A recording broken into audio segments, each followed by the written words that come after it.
Oui, Jean-Jacques?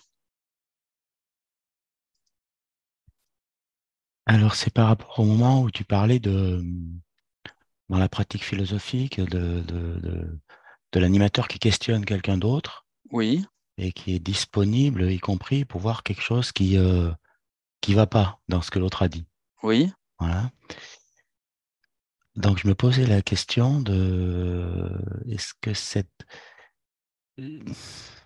disponibilité, ça veut dire aussi oublier ses propres idées et se limiter à ce qui va pas sur la forme, ou est-ce qu'on peut être disponible en gardant ses propres idées? Et du coup, dans ce qui ne va pas chez l'autre, ça serait aussi Bah, tu quelque vois, chose qui contredit ouais, ce qu'on pense, quoi. oui. Alors, tu pencherais pour laquelle? Ben, je penserais plutôt pour l'idée qu'il faut arriver à oublier ses propres idées, mais ça me paraît compliqué. Alors, ouais, justement, là, tu poses un problème intéressant, c'est le problème de l'ignorance acquise, hein, ou de la docte ignorance, comme disait Nicolas Decuse, euh, ou l'ignorance feinte, pour être chez Socrate.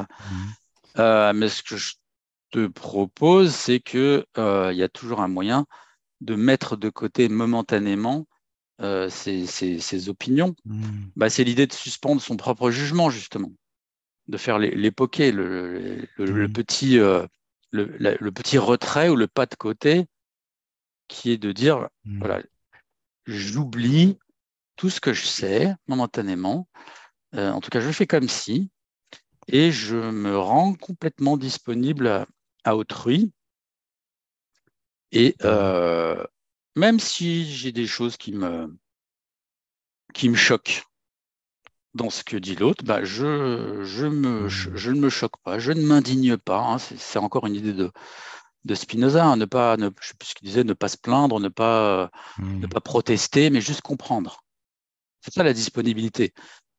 Parce que si évidemment, comme on le fait beaucoup d'ailleurs aujourd'hui, si tu veux t'indigner, si tu veux te choquer, si tu veux tout de suite contre-argumenter ou débattre, bon, bah, tu vas peut-être emporter Mhm. le débat si tu veux. Tu vas peut-être gagner, mais tu vas pas comprendre. Mhm.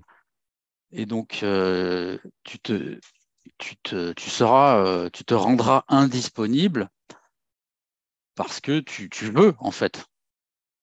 Ce qu'il faut suspendre dans cette idée-là, c'est pour être disponible, c'est son propre vouloir, hein. Et là, c'est là, je pourrais dire à Marie-Laure, le néant du vouloir ou ne rien vouloir, c'est l'idéal. C'est l'idéal pour être le plus disponible. Socrate, pourquoi il questionne si bien? Parce que il est capable d'ignorer momentanément tout son savoir pour questionner de manière Mhm. complètement candide.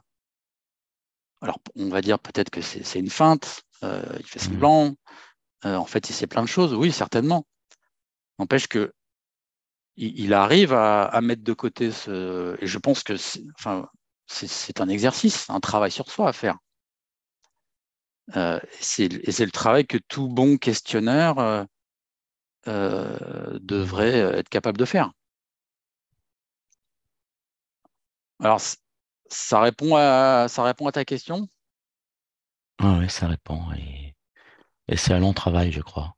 Ouais, et toi tu es capable de le faire? Pour l'instant, non. Non. Pourquoi? Qu'est-ce qui t'empêche?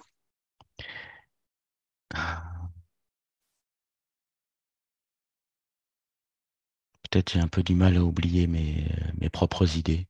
C'est ça, hein. Ouais. Tu as du mal à les oublier, hein. Tu peux pas provoquer des amnésies temporaires. Ouais. C'est peut-être à force d'entraînement, je vais y arriver, mais j'en suis pas encore là. Et, mais qu'est-ce qu'elles ont de si. Parce qu'en général, quand on peut pas oublier ses idées, c'est que c'est pas Hmm. des idées, c'est que c'est des convictions, quoi. Ouais. En général, c'est des Hmm. choses qui sont. Ouais.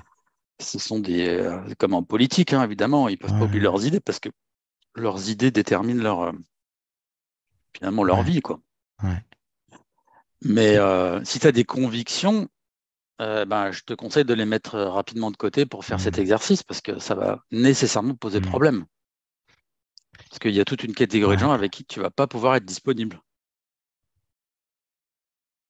Ouais, c'est des Ah, choses que je peux avoir tendance à des moments à considérer comme des évidences vais donner un exemple. Un jour, j'ai fait un atelier avec des enfants et je me souviens plus, je leur faisais un atelier, c'était sur la colère. Et à un moment donné, se pose la question de la jalousie. Et donc, je constatais que dans leur utilisation du concept, c'était bizarre, quoi. Ça collait pas. Mhm. Donc, j'ai demandé, bon, ben, ça veut dire quoi la jalousie? Donc, il y a une petite fille qui me répond et je me rends compte qu'en fait, elle confondait la jalousie avec un autre sentiment. Je ne sais plus lequel c'était. Enfin bref, c'était Mhm. pas la jalousie, quoi. Et alors, donc, comme je le fais d'habitude, j'ai demandé aux autres enfants bah, qui est pas d'accord. Et en fait, ils étaient tous d'accord. Ils étaient tous Mhm. d'accord.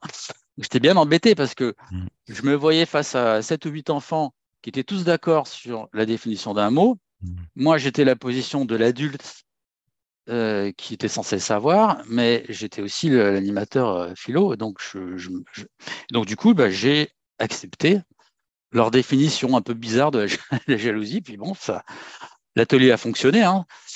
Euh, bon, après, alors, je ne sais plus comment ça s'est passé, si finalement on a réussi à clarifier le terme par Mhm. la suite. Mais l'idée, de s'empêcher, quoi, hein, de s'empêcher d'intervenir. Mhm. euh, Parce que de toute façon, l'idée, le principe, c'est de faire Mhm. penser les gens.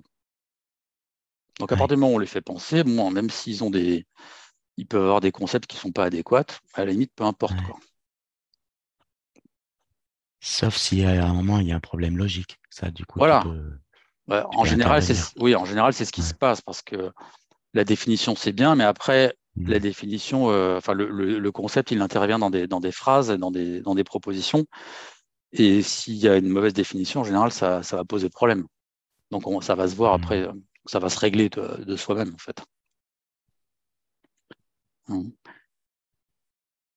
Et donc, tu as une idée pour oublier ton savoir momentanément, alors? Bah, je crois que il faut que je me mette en condition quand j'anime un atelier de m'y préparer psychologiquement avant, d'essayer de me mettre dans la posture du philosophe et de tenir le plus longtemps possible. Voilà. Faut, faut respirer un peu de temps en temps, quand même, hein. Mhm. OK. Il y avait autre chose, Jean-Jacques? Non, c'est tout. Non, c'est bon. OK, merci. Alors, ce qui me fait dire que, sinon, pour reprendre l'idée de Jean-Jacques, une des choses qui nous rend indisponibles, effectivement, c'est l'opinion, le savoir, la connaissance, hein.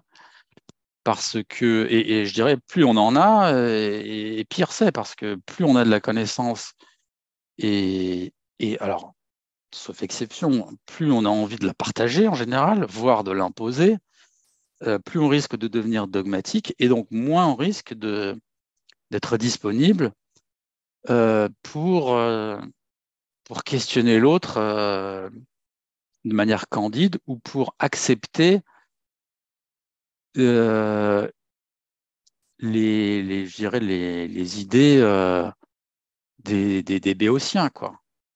C'est le problème de l'expert. Le problème de l'expert, c'est qu'il est tellement expert qu'il ne peut plus parler qu'avec des experts après. Si un expert, s'il est plus capable de parler avec un enfant, bah, ça commence à poser problème, quoi. Ouais. Donc, même un expert devrait être capable d'oublier momentanément son expertise pour bah, pouvoir questionner des enfants et accepter les énormités qu'ils peuvent dire ou les contre-vérités ou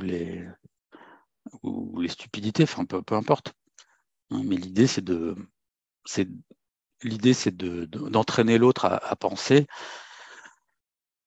et pas de faire le redresseur de tort, quoi, hein. Parce qu'évidemment, le redresseur de tort, bah, il n'est pas très disponible, hein. Enfin, il est disponible qu'à lui-même et encore. Et donc, c'est là où, évidemment, c'est le problème là, c'est le problème du professeur, hein. C'est le problème de l'expert, du professeur qui sait. Et par conséquent, lui, il veut la bonne réponse. Et donc, tout ce qui n'est pas la bonne réponse, ça ne l'intéresse pas. Alors que en philosophie, et a priori dans les ateliers philosophiques, et même en consultation individuelle, l'erreur, il n'y a pas vraiment d'erreur, en fait, puisque tout ce qui est, même ce qui est notoirement faux ou illogique, ça nous dit quelque chose sur la personne. Ça nous dit quelque chose sur le sujet, donc c'est matière à réfléchir. Hein, donc, je dirais que l'erreur peut être aussi féconde que, que la vérité vraie, et même plus d'ailleurs, puisque finalement, la vérité vraie, va y avoir un consensus, et bon, ça va pas être très intéressant, quoi. Hein. Donc, l'idée, ce qui est intéressant, par contre, c'est de prendre quelque chose qui paraît vrai pour tout le monde et puis d'essayer de le démonter, d'essayer de lui trouver une objection. Hein, ce qui est un exercice en soi, d'ailleurs. Alors, quelqu'un d'autre?